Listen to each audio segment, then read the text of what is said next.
All right, kiddo. Time for bed. Please read me another chapter before I go to sleep. Okay, but after that, it's lights out. Okay.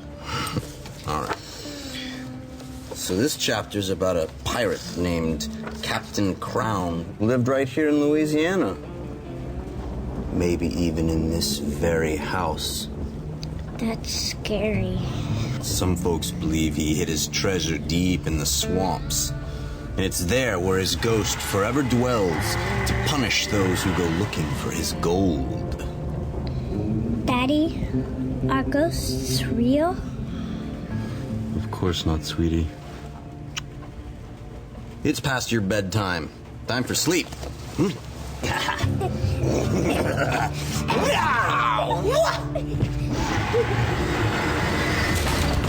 was that?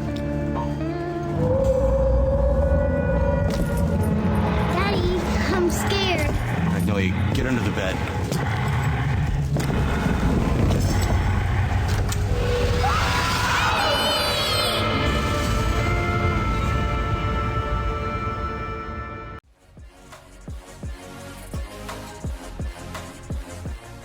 Hello and welcome back to 13 Skulls. I remembered it this time. We are gonna take this parrot with us. And we are gonna skedaddle out of here because now that we've got the parrot, I think that's kind of all we need right this minute. At least I'm pretty positive. Let's go back to the manor for a moment and just see what's going on.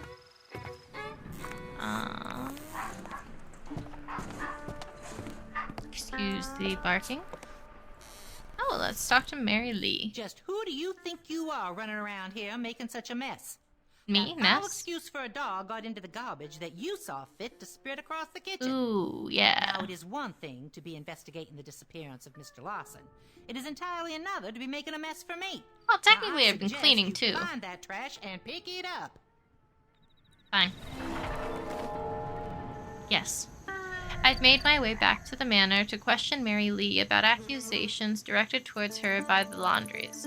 While these rumors may prove baseless, I need to be thorough in my investigation. Upon entering the master bedroom, I was met by a decidedly irate Miss Lee, who informed me Pippi had a field day with the garbage in the kitchen after my examination of the trash bag. Mary refused to answer any question until I rectify the matter. This just isn't my day. I am soaking wet from the rain, and now I reek of garbage after scouring the manor for Pippi's leftovers. To make matters worse, Mary abstains from comment when I approach the topic of voodoo and suggest I speak with a woman named Mama Amy at the voodoo shop in town. Looks like I'm back to the rain. Well, that's a glitch, isn't it? Because I haven't gotten to that part yet. Unless they're not going to make me pick up the trash. Which it looks like they are.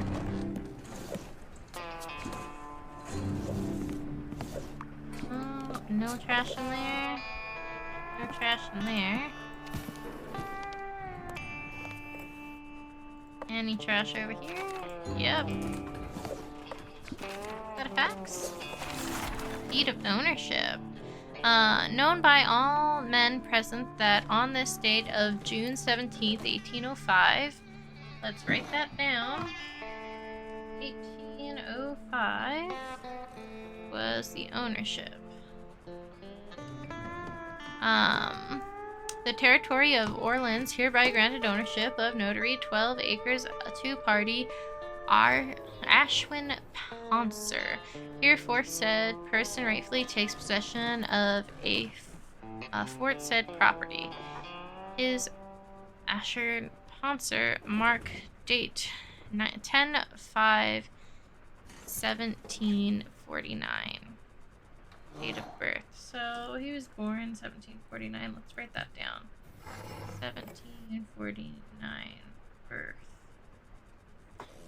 Okay. Eggshell. You know, you should keep your dog in line.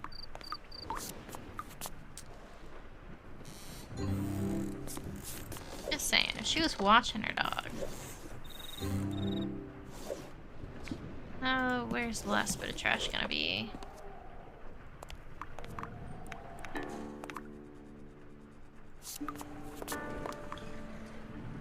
Seriously. Oh, there it is.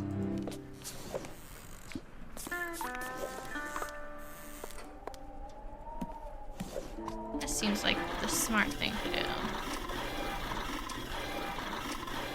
Especially the ball. Plastic tray. Just shove it all down. Okay. Now let's question her about voodoo. Voodoo? You do. Ooh, detective. You smell like that garbage you've been picking up around here. Thank you. If you've got a question to ask me, you best be quick about it. Voodoo? Like I said before, my beliefs are no concern of yours, detective. If you have a hankering to find out about voodoo, I suggest you find your way downtown and speak with someone named Mama Amy. Mama Amy? She runs the store down the way. She should be open about now, and she can answer any questions you might have. Can she?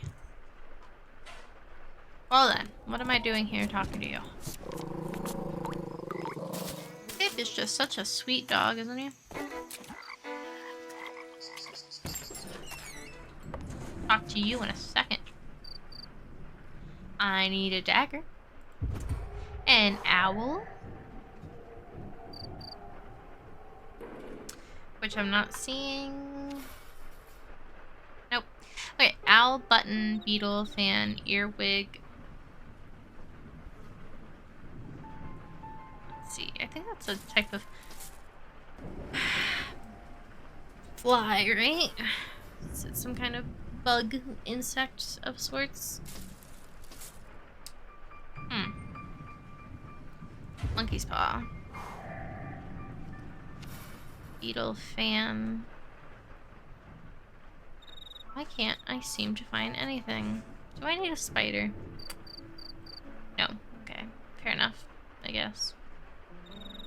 Button. Fan.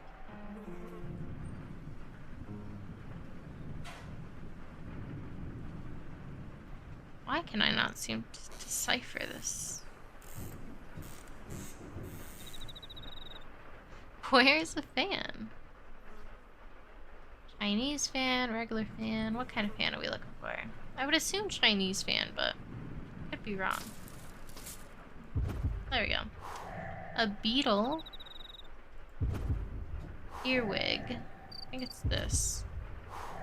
An owl.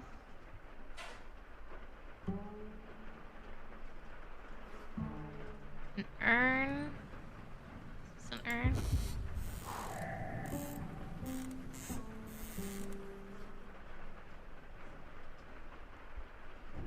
I don't see this owl. It's driving me insane.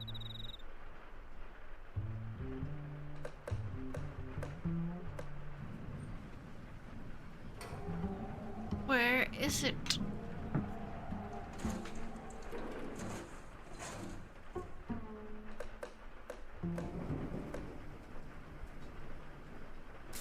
Okay, I see a dead mouse. Owls eat dead mice. So where is the owl in junction with the dead mouse, huh? Gold ring, charcoal, mouse. Oh, I need a mouse. Gold ring. Oh, come on. Earring? No, gold ring. Charcoal. Where is this owl?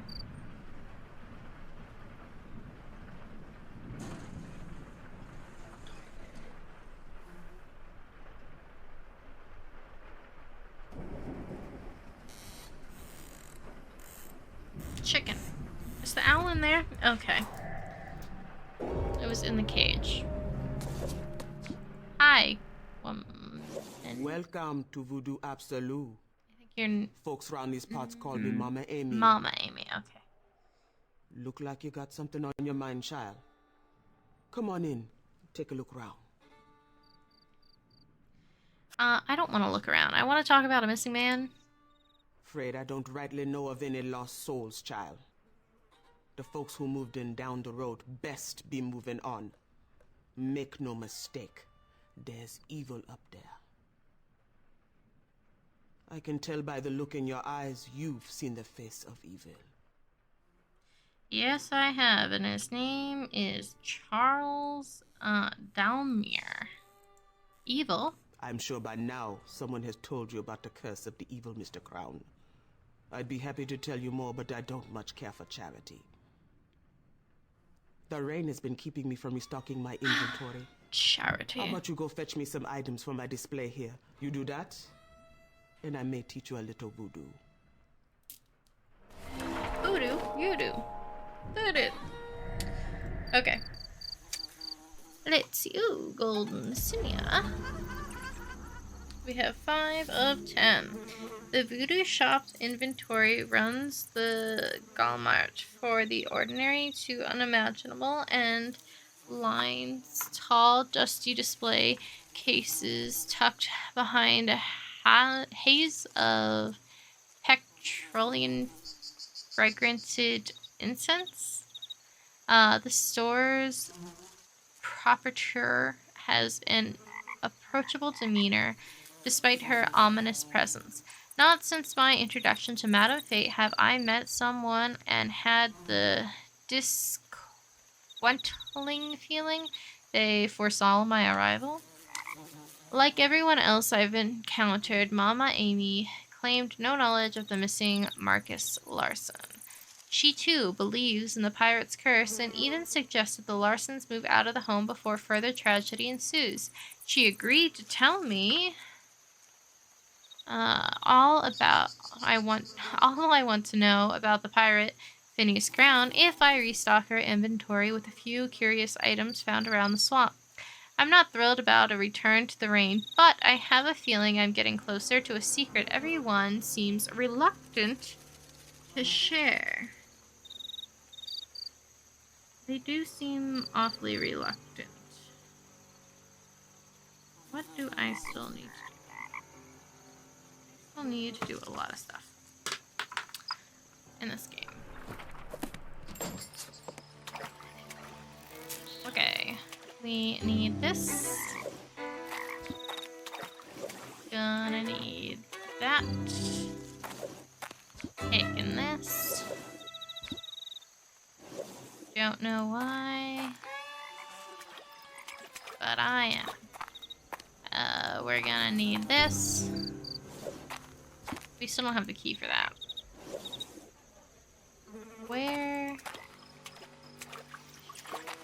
are we gonna find the rest of the stuff we need?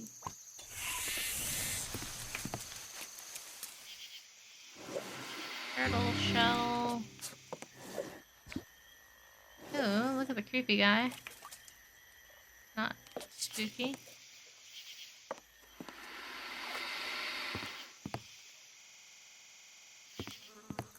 Oh, hello, sir. Something I can do for you, stranger? No. Well, maybe. Missing man. I don't know nothing about it. Frankly, I don't care to.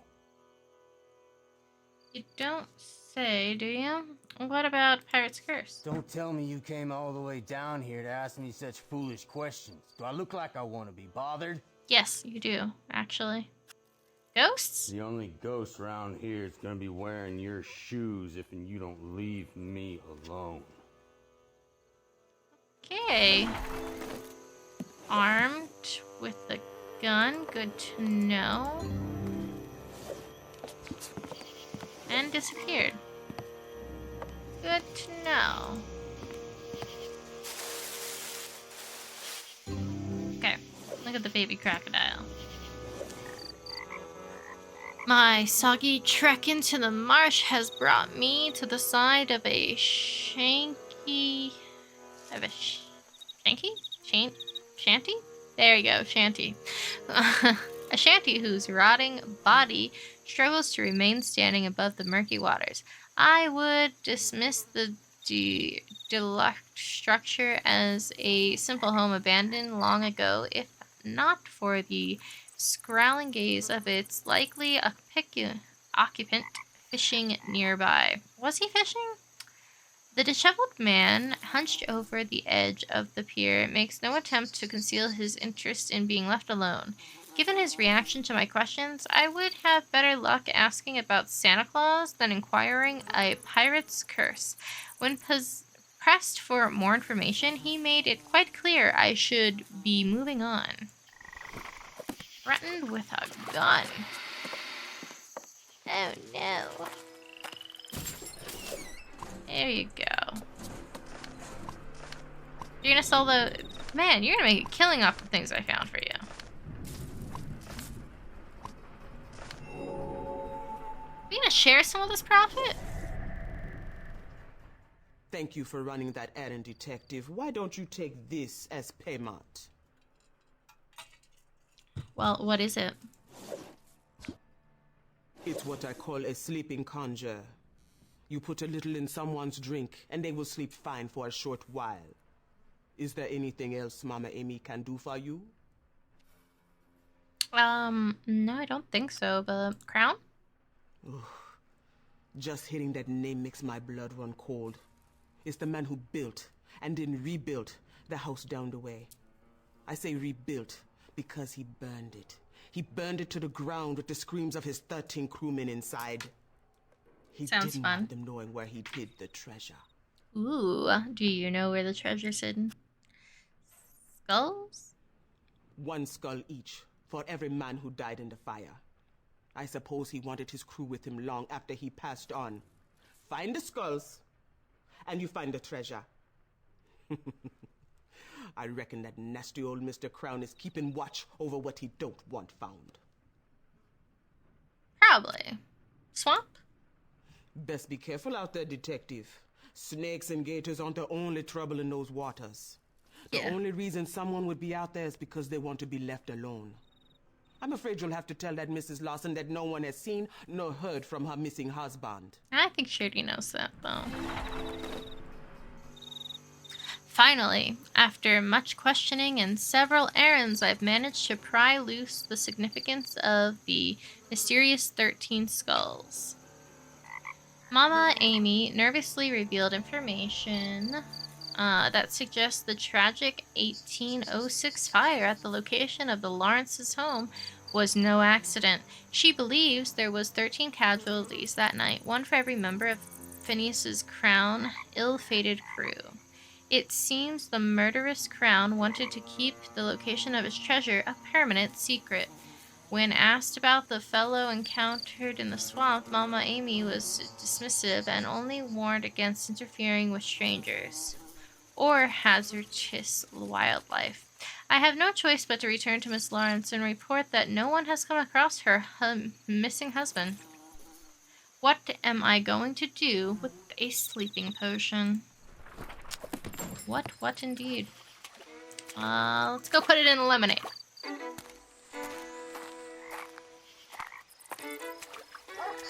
Back again, just gonna talk to your wife for a bit.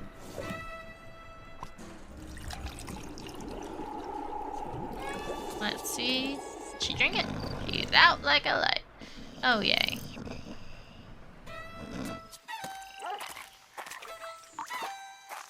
Uh... 5, 45, 20. 5, 45, 20. Okay. 5, 45, 20. 5, 45, 20. What do we got? Hey. Oh, do we have a shovel? Yeah, we do have a shovel. I don't mind if I use this in your front yard, do you?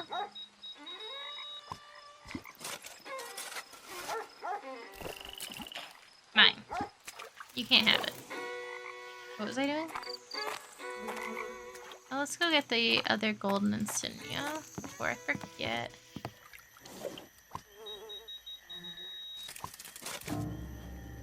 Really? It's so temperamental, it's really annoying. Okay, so where else is there? things to do. Well, I guess we go back and talk to Miss Larson again. That's what they're telling us to do. About your husband. What do you mean no one's heard of my missing husband? I've posted signs around town and it's all over the paper. Marcus wouldn't have simply wandered off and left my daughter and I alone. It was his idea to move here in the first place. I'm sure those crazy locals had something to do with it. Whoa, Karen. Foul play? That crazy neighbor of ours. He fires his gun at anything that moves. How do I know he didn't attack Marcus? Have you met the lowlifes at that bar? That dive bar down by the river? Don't tell me that place isn't full of criminals. I'm beginning to wonder if that couple we hired isn't behind all this. Oh, yeah. Hired help? There's something shady about them. I can't put my finger on it, but I've seen the way she looks at me. I thought we were doing them a favor by giving them jobs and letting them stay in the carriage house. I would appreciate it if you would quit running all these little errands and get to the bottom of things. Hey, you're the one who sent me on the first errands to begin with. I mean... Sarah Larson, aka Karen Larson. Reaction to the news that no one has seen her missing husband quickly sent her into an accusatory rage. Within moments, she turned from de-injected wife and mother to distrustful victim, sending blame to several directions. The neighbor and the townsfolk came under early attack before Miss Lawrence settled aim on Mary and Louis Lee. Several accusations. Need to investigate. Without sharing my findings about Mary Lee's interest in voodoo, Miss Lawrence, like the laundries before her, described feelings of suspicion of Miss Lee. Sarah Larson commented on the curious music emitting from within the carriage house prior to criticizing my failure to deliver more clues on the matter. I shall head back outside and confront Louis Lee about taking a look inside the carriage house. Can I go inside your house? Looks like that rain's here to stay this evening. How goes the investigation, detective? Fine. Can I go through your stuff? Voodoo. The dark magic is not something I recommend fooling with, detective. You best be keeping an eye out for the missing Mr. Lawson. And keep the other eye off me and my wife. That includes peeking round the corner where we're staying. That carriage house is going to stay locked. I told you everything I know. Never. You best be respecting our privacy. Of course. I would never go into your property. Say, underground? Graveyard. Well, I don't believe in ghosts, but that place makes me uneasy. Funny you ask, though. The only time I seen it open was the morning after Mr. Lawson disappeared. Oh, well, isn't that coincidental? You can't be thinking that some ghost come out of his grave and went after him. No, I don't think that, but... I mean, shouldn't you have told the police this kind of stuff? Well, I never did actually unlock that gate. But I know where one of the keys is hiding. I suppose I could lend it to you, but I need you to help me with something first. All this rain is making these weeds grow faster than I can get rid of them. How about you grab a pair of them garden shears and clip all them weeds along the side of the house? Okay, I don't really have a choice, so yes. Mr. Lee became quite defensive when pressed for information about his wife's beliefs. Before leaving, a not-so-subtle threat to refrain from further exploration of the carriage house, impeding my investigation does little to inspire confidence in the man, as I, too, grow more suspicious of him and his wife. Do I? I mean, as if a random, investigator said, I want to go through your house, no reason, just missing person, I want to go through your stuff, I'd be like, yeah, no. I've opted to postpone my exploration of the carriage house in favor of having a look inside the graveyard. Here, surprisingly, Mr. Lee offered a helping hand by pointing me in the direction of the graveyard key, but not before doing him a favor. Have none of these people heard of Southern hospitality? With that, I'm off to clip some weeds. Seriously. Okay. What are we doing?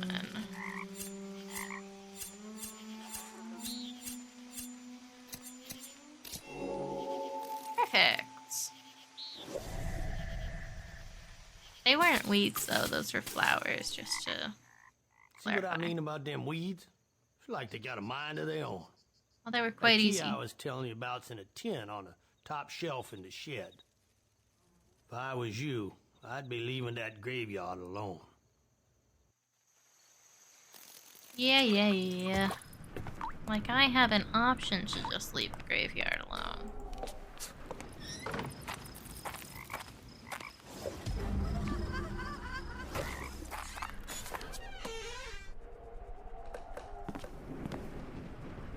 So, we've got one key. Where do we think... Do we have... 2 keys? Oh, we have all the keys. I was gonna say, we got one from a painting. I don't remember where we got the other ones from. Okay, so this is this whole... It was pointed like that. And then... that way... It's up here. Which way was it pointing? Oh. Something like that. And then... Oops. They were pointing at each other. Was this just straight up? There we go. Okay. Search the graveyard. Can we use the metal detector here? I feel like it'd be a good place to... Metal detector. Okay, let's... slow our horses for a second. Do we have the shear stool? Yeah, we do. Okay. T. I think we need another T.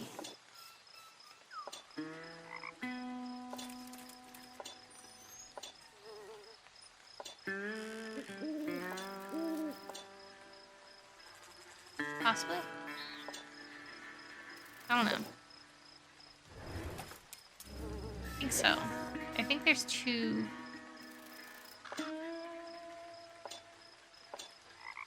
There's 2 T's. Well, 2 of each type of T.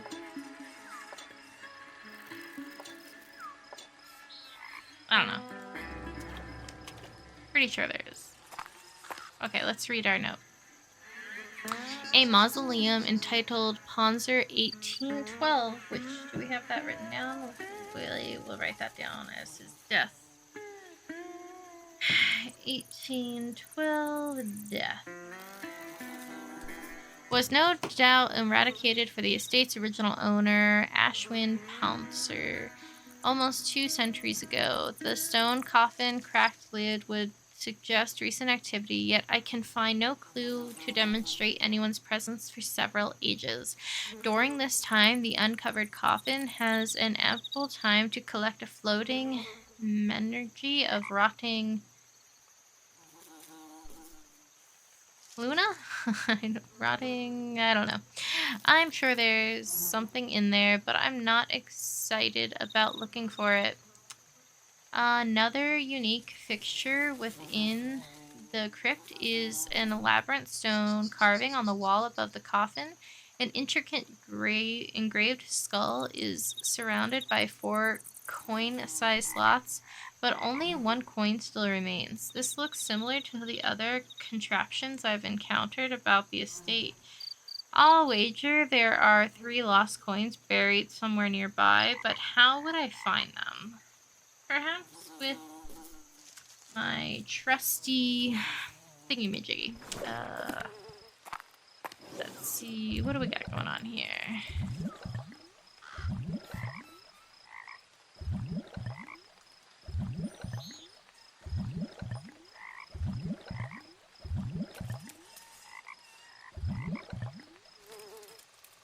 Nope.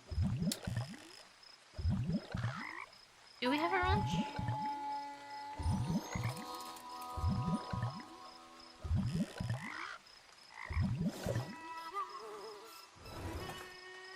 We do.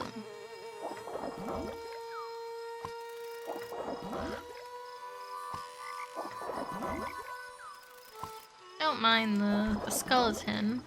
Just stick our hands in there. Okay, let's investigate the drained coffin, shall we?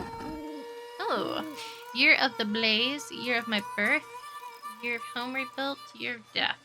Okay, so we need 1812. I see 1814. 1812. What about birth was 1749? So 17.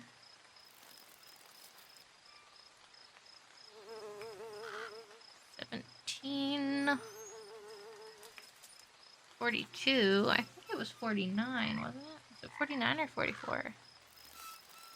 17. I'll find it eventually. 1749. The fire was 1806, and it was rebuilt in 1808. So 1806 and 1808. 1806 and 1808.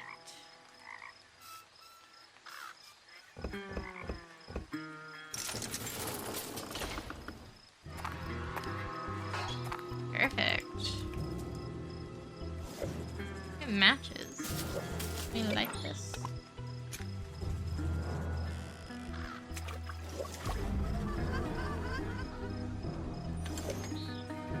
Continue in. Okay. We need to do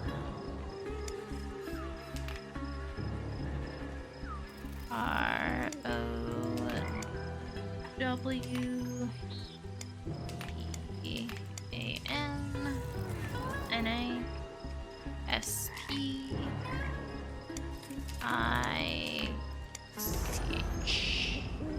And we've got another golden insignia for us. So that only leaves one more that we can get during this part of the game. Oh, we need this.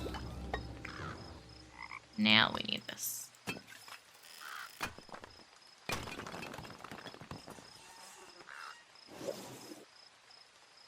Okay, oh, and then we need a Phineas crown.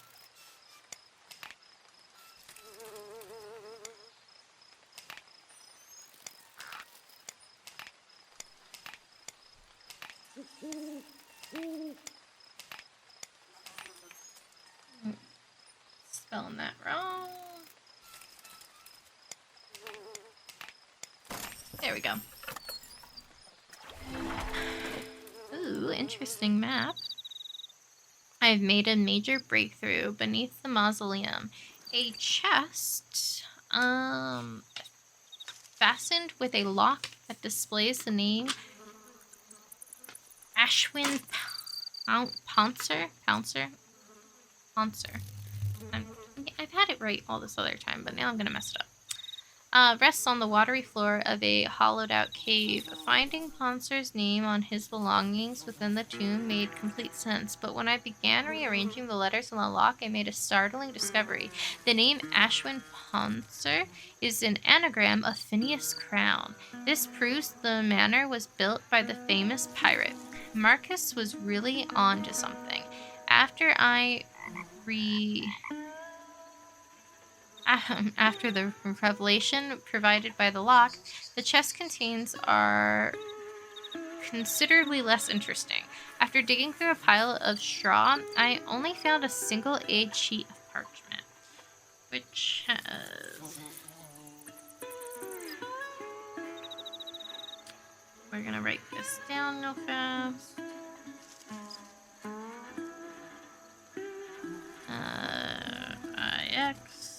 I. And it goes I.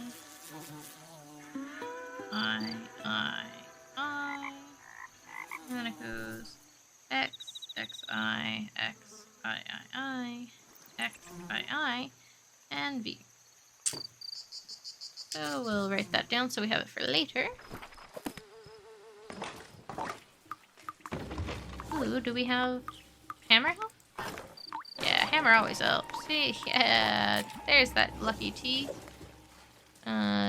Does screwdriver help? Yeah, apparently. Okay. Let's go through this harmonica, bike pump, marbles, soda, wig, ring, road cone, goldfish, beaver, fishbowl, egg beater, battery. Let's see. Fishbowl. To start. Not seeing any of this. Okay. Let's concentrate, shall we? Bike pump. See a TV. Oh, there's the fishbowl. Bike pump. Marble.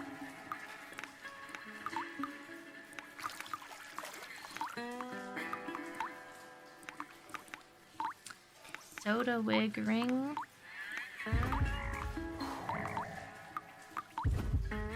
A wig in this. Oh, there it is. Road cone. Egg beater. The longer I stare at it, the more my eyes can focus. So just give it a second. But I'm impatient. Harmonica and marbles.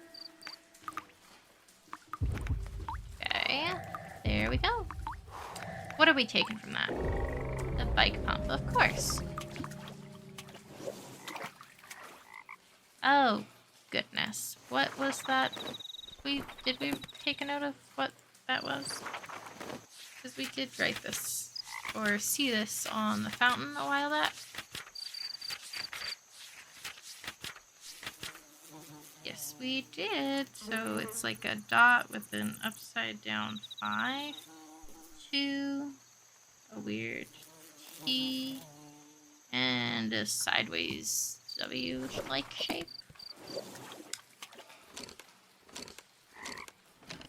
There we go. There we go. And there we go. Missing gauntlets. We've seen them around. Can of soup. We need a can opener. Okay, did we miss anything? Before we go all over the place.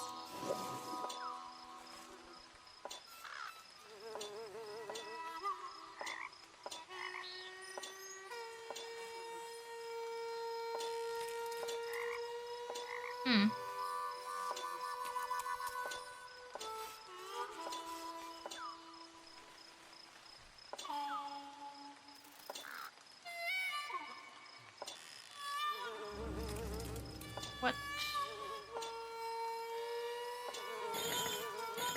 Okay, we can move them around.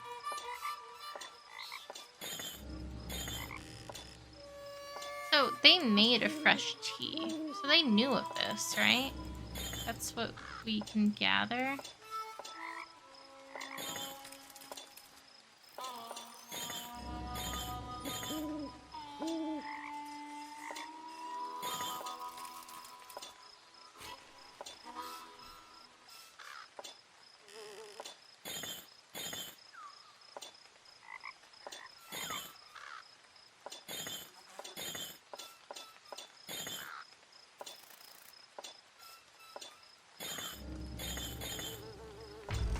There we go. How's our map doing? 1, 2 more things max? Okay, let's go through here.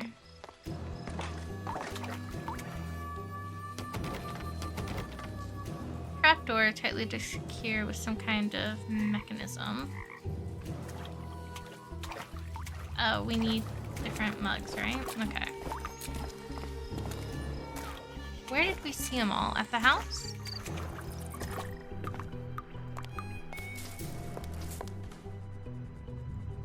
I feel like I've seen these.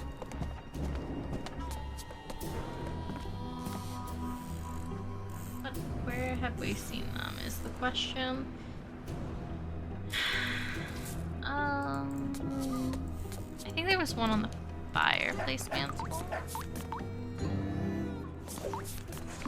Or one kitchen here. Oh. There was one.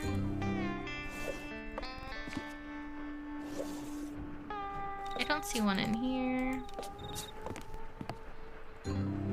There's one. Maybe the attic? Oh. Headphones? Where are the headphones? Microphone.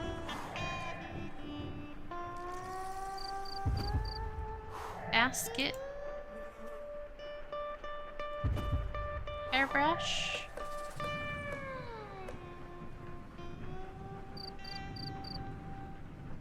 There it is. Radio. Baseball glove. Glass. Xylophone. Tin can.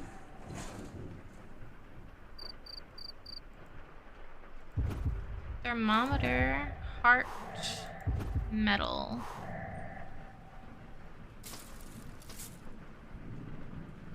Kind of a metal. Oh, there we go. That kind of metal.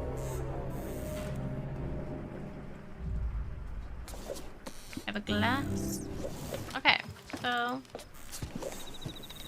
where is that last?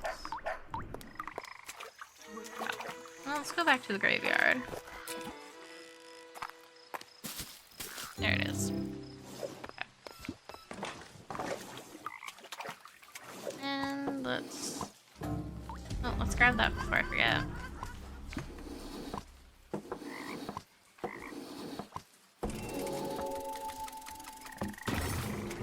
Ooh, the floor opened. We are inside of the carriage house. Got an insignia. What's going on in here? The Lawrenson. Let's see, we need a swab. Coins. Frog. Worm. Lighter.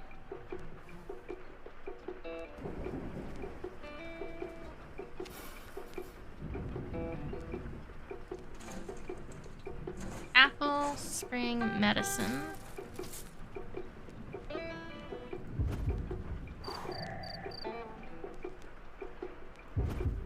What kind of medicine? Like a prescription bottle? Or like pill? Pencil, photograph, chocolate.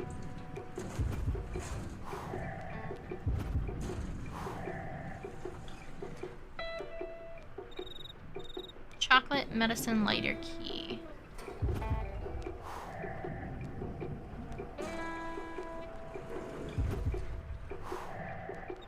Chocolate and medicine.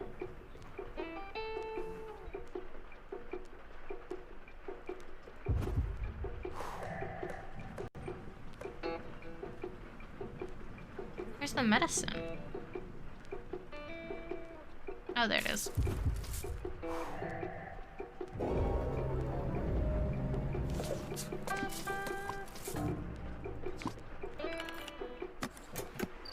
Oh no! Voodoo doll! A secret living space. A secret passage beneath the graveyard has given me access to the carriage house.